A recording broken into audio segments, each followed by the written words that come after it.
ગુજરાતમાં તારીખ 17 મેથી વસ્તી ગણતરી શરૂ થઈ જવા પામી છે, ત્યારે સુરતમાં જનગણના 2027ને લઈને સુરતના સાંસદ એવા ભારતીય જનતા પાર્ટીના મુકેશ દલાલની ઓફિસે પાલિકાના અધિકારીઓ પહોંચ્યા હતા.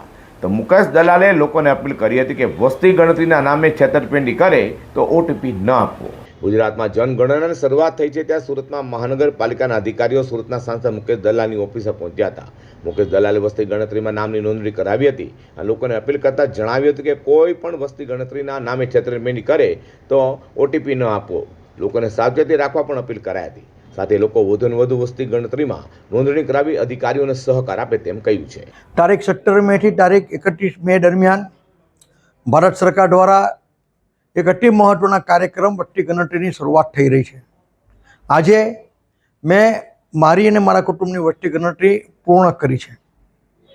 વસ્તી ગણતરીના આધાર પર ભારત સરકાર અને રાજ્ય સરકાર લોકહિતની જે યોજનાઓ છે, શિક્ષણ અંગેના નિર્ણયો, આવાસ અંગેના નિર્ણયો, આરોગ્ય વિષયક યોજનાઓ, અનેક પ્રકારની યોજનાઓ આ માહિતીના આધાર પર બનતી હોય છે.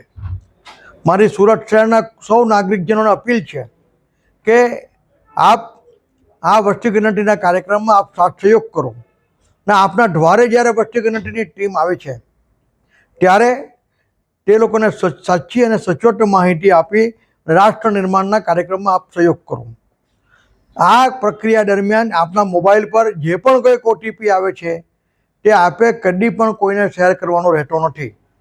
ઉપરાંત અગર આપ જો ઓનલાઈન ફોર્મ ભરો છો તો એમાં જો ધારો કે કોઈ ક્ષતિ રહી જાય છે તો તેમાં પણ ચિંતા કરવાની આવશ્યકતા નથી, એ સુધરી શકે છે.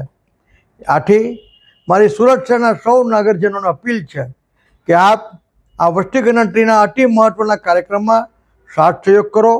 ક્યાં તો પ્રત્યક્ષ ટીમમાં ત્યાં ફોર્મ ભરો અથવા આપનું ફોર્મ ઓનલાઈન ભરીને રાષ્ટ્ર નિર્માણના કાર્યક્રમમાં આપનો સહયોગ કરો. સુરતના સાંસદ મુકેશભાઈ દલાલે એવી પણ અપીલ કરતા કહ્યું હતું કે ઘરે આવનાર વસ્તી ગણતરીના અધિકારીઓ અને કર્મચારીઓને સંપૂર્ણ સહયોગ આપવો.